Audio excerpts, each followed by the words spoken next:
और जो गलत हो रहा है उसके लिए पूरी पुरजोर कोशिश करके लड़ाई लड़ना चाहते हैं। जो कुछ घटना हुई छात्रों के साथ वो किसी से छिपा नहीं है, लाठियां तक चल जाती हैं।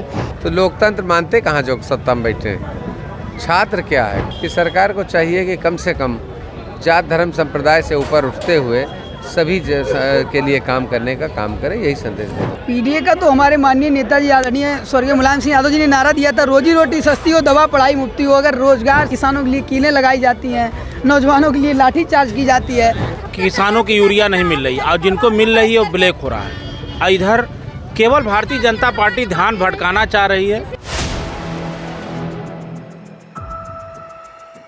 और पीएम न्यूज़ नेटवर्क में आप सभी का स्वागत है। मैं हूं क्षितिज कांत। एक बड़ी press conference Sapa supremo Akhilesh Yadav ने की है और साथ ही इसके बता दूं तमाम किसान यूनियन के भी लोग हमारे साथ मौजूद हैं। किसानों की समस्या को लेकर बात हुई। अजय मिश्र टेनी के लड़के की गाड़ी द्वारा लखीमपुर में जो किसानों की मृत्यु हुई थी उनके परिजनों को सम्मानित करने का भी काम हुआ है। हमारे साथ तमाम जी जो शहीद हुआ था पवन कश्यप जी, उनके भाई जी हैं। आज सपा सुप्रीमो से आपने मुलाकात की है, क्या कुछ बातचीत हुई? देखिए, बातचीत हमारी तिकोनिया हिंसा कांड का जो मुकदमा चल रहा है उसके लिए हमारी बातचीत हुई। उसका उन्होंने हालचाल जाना है, पीड़ित परिवारों का हालचाल जाना है कि हमारे परिवार में क्या क्या चल रहा था। बच्चे आए थे हमारे, जो पत्रकार भाई एक्सपायर हुए थे उनके बच्चे हैं, ये बेटा है बेटी है, इनका भी हालचाल जाना है। और आगे की पढ़ाई का जिम्मा उन्होंने कहा है कि बच्चे अगर चाहेंगे तो हम जहाँ चाहोगे वहाँ बच्चों का एडमिशन करवा देंगे। और भी आपके साथ में साथी आए हुए थे, परिजन आए हुए थे जो किसानों की मृत्यु हुई थी? हाँ, और भी लोग आए हुए थे। वो भीड़ में भी कहीं है, हमारी मुलाकात नहीं हो पाई है जी। और मैं राष्ट्रीय जी का बहुत बहुत धन्यवाद करता हूँ। बिल्कुल, लगातार जो समस्याओं को लेकर होती है इस पर बात भी होती है, पीडीए को लेकर के बात होती है। क्या कुछ आज रहा इस प्रोग्राम में? राष्ट्रीय अध्यक्ष जी का एक संदेश है पीडीए के लिए और सभी समाज के लिए कि हम लोग पूरी तरह से सरकार की आंखें खोलने का काम कर रहे हैं और जो गलत हो रहा है उसके लिए पूरी पुरजोर कोशिश करके लड़ाई लड़ना चाहते हैं। आगे क्या प्लानिंग कर रहे हैं, क्योंकि बाराबंकी से आप विधायक है, बाराबंकी में जो कुछ घटना हुई छात्रों के साथ वो किसी से छिपा नहीं है, लाठियां तक चल जाती हैं, बाद में सरकार की तरफ से बुलडोज़र एक्शन होता है, लेकिन अमानवीय जो घटनाएं हुई उसको लेकर क्या मन में है? देखिए, हिंदुस्तान में अगर खुल के कहा जाए आपके चैनल के माध्यम से तो लोकतंत्र मानते कहाँ जो सत्ता में बैठे हैं। छात्र क्या है, कोई अपनी बात सड़क पे कह दे जाके, तो केवल छात्र अकेले क्या, वो तो पूरा भविष्य है देश का। अब लोकतंत्र बचा कहाँ? तो बतौर विधायक आप क्या संदेश दे रहे हैं क्षेत्र की जनता को और तमाम उन छात्रों को जिन पर लाठी तक चार्ज हुई? केवल छात्र तक हम विधायक नहीं हैं। एक विधायक की जिम्मेदारी होती है कि समाज के लोगों को अच्छी शिक्षा मिले, अच्छा स्वास्थ्य हो, लोग बेरोजगार ना रहें, नौकरी मिले और तमाम तरक्की के ऐसे रास्ते हों, टैक्स कैसे दिया जाए, किसानों को खाद मिले, बिजली मिले। इन सब चीज़ों के लिए हम यही कहना चाहेंगे कि सरकार को चाहिए कि कम से कम जात धर्म संप्रदाय से ऊपर उठते हुए सभी के लिए काम करने का काम करे, यही संदेश देना। किसानों की समस्याओं को लेकर बात हुई, गन्ना मूल्य बढ़ाने को लेकर बात हुई, तमाम सिख समाज के लोग थे। क्या प्लानिंग कर रहे हैं? पीडीए का नारा कैसे बुलंद कर रहे हैं? पीडीए का तो हमारे माननीय नेताजी आदरणीय स्वर्गीय मुलायम सिंह यादव जी ने नारा दिया था, रोजी रोटी सस्ती हो, दवा पढ़ाई मुफ्ती हो। अगर रोजगार शिक्षा इस पे बात होगी तभी तो नौजवान बढ़ेगा, किसान बढ़ेगा। आज की हालत क्या है आप देखिए, आज किसान परेशान है, नौजवान परेशान है। किसानों के लिए कीलें लगाई जाती हैं, नौजवानों के लिए लाठी चार्ज की जाती है। अभी आप 3 से 4 दिन पहले देखे होंगे, 3 से 4 दिन पहले ही देखे होंगे हम ही कैसा फेंके हैं, गर्दन पकड़ के दबाए हैं। मैं वही युवा हूँ, तो अगर बेरोजगार हूँ, अपना रोजगार हक मांगने के लिए आता हूँ। आप कहे थे 2 करोड़ रोजगार दूंगा, तो इसमें आपको क्या समस्या है? आज धरना प्रदर्शन ही हमारा अधिकार है, लेकिन आप उसमें गला घोटने का काम करेंगे। पिताजी किसान हैं? बिल्कुल बिल्कुल किसान है, हम लोग किसान परिवार से आते हैं। किसानों को मुद्दों पर, तमाम मुद्दों पर बात हुई है, क्या बातें हो गई? मैं तो कह रहा हूँ आप योगी जी को बिठा दीजिए, हमको बिठा दीजिए, उनसे फसल की जानकारी ले लीजिए, हमसे ले लीजिए। वो कभी पानी नहीं लगाए होंगे खेत में, हम पानी लगाए हैं। बताइए। युवा हो, पूरी तरीके से घेरने का काम कर रहे हो। देखिए, हम लोग युवा तो हैं, हम लोग आ रहे हैं किसान परिवार से। हम लोगों को मालूम है कि रात को हम लोग जाते हैं खेत बचाने। हमारे घर का एक सदस्य रात में खेत में रहता है और हम लोग यहाँ विश्वविद्यालय में आए हैं। अगर हम लोग रोजी रोटी की बात उठाते हैं, बेरोजगारी की बात उठाते हैं, अगर अपना हक के लिए प्रदर्शन करते हैं तो हम लोगों के साथ ऐसा सलूक किया जाता है जैसे हम लोग आतंकवादी हों। ये आज हालत है योगी सरकार की। इतना आज किसान आया है। आज यहाँ से अगर पीडीए की बात करेगा तो हमारे नेता आदरणीय अखिलेश यादव जी पीडीए की बात कर रहे हैं और पीडीए पिछड़ा, दलित, अल्पसंख्यक। आज बेरोजगार कौन है?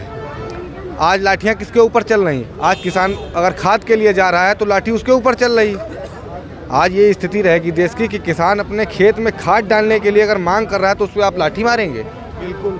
आपका नाम क्या हुआ? धनपाल यादव, प्रदेश सचिव पिछड़ा। क्या प्लानिंग चल रही है आगे आप लोग की?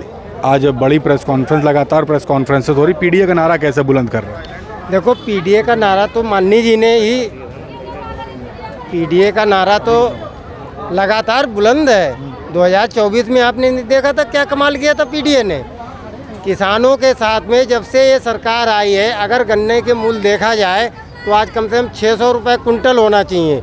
चीनी लगातार बढ़ती जा रही, गन्ने का मूल्य 10 रुपये भी नहीं बढ़ा रहे साल में। योगी आदित्यनाथ किसानों क्या कहाँ पे बढ़ा कर रहे हैं? यूरिया मिल नहीं रही है, यूरिया ब्लैक में मिल रही है, कुछ नहीं है। किसान भूखों मर रहा है बेचारा। क्या कहेंगे? पूरी तो भगवा ड्रेस पहन रखी है आपने भाई साहब, क्या कहेंगे?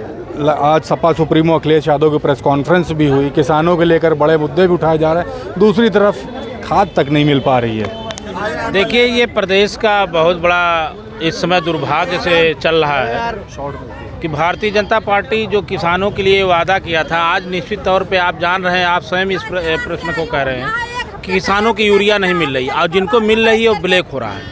इधर केवल भारतीय जनता पार्टी ध्यान भटकाना चाह रही है और ध्यान भटका कर उसका कोई भी अगर काम या बात निकल रही केवल वोट के लिए निकल रही है। और वहीं पे जो समाजवादी पार्टी के राष्ट्रीय अध्यक्ष अखिलेश यादव किसानों, गरीबों, मजदूरों, छात्रों, नौजवानों, महिलाओं की बात उठा रहे हैं, ये जनता ग्राउंड पे रिपोर्ट है। ये परिवर्तन का 27 में परिवर्तन होगा, क्योंकि महंगाई से जब यूरिया खाद नहीं मिल पा रही है और वो भी जिसको मिल रहा है वो ब्लैक में मिल रहा है, और ये केवल अपनी माँ के गाली के नाम पे एक उनकी माँ का गाली हो गया तो उसी पे एक राजनीति हो रही है। ये देखिए, केवल गाली पे चीन पे, अमेरिका पे और रूस पे, ब्रिटेन पे केवल बात कर रहे हैं, और ग्राउंड रिपोर्ट पे जो ग्राउंड है, जो जमीन है, बेरोजगारी है, महंगाई है, अराजकता का माहौल है, ये जीरो टॉलरेंस की केवल बात करते हैं, कहीं बुलडोजर कहीं। तो इस तरह से आज पीडीए का नारा बुलंद है। जनता बस 27 का इंतजार कर रही है और अखिलेश यादव को मुख्यमंत्री बनाने के लिए समाजवादी पार्टी के कार्यकर्ता पीडीए को ले करके चारों तरफ कूच किए हैं, और मुझे लगता है 27 में पूर्ण बहुमत की सरकार बनेगी, भारतीय जनता पार्टी का सफाया होगा। क्या प्लानिंग चल रही है आप लोग की? प्रेस कॉन्फ्रेंसेस तो हो रही है, पीडीए का क्या हाल चाल है? जमीनी पीडीए का हाल चाल जमीनी का अच्छा चल रहा है। कैसे बुलंद कर रहे हैं? राष्ट्रीय अध्यक्ष जी चुनाव जीतेंगे, मुख्यमंत्री पुनः बनेंगे। कैसे बना दोगे भाई? 22 में भी तो यही बात कर रहे थे आप लोग।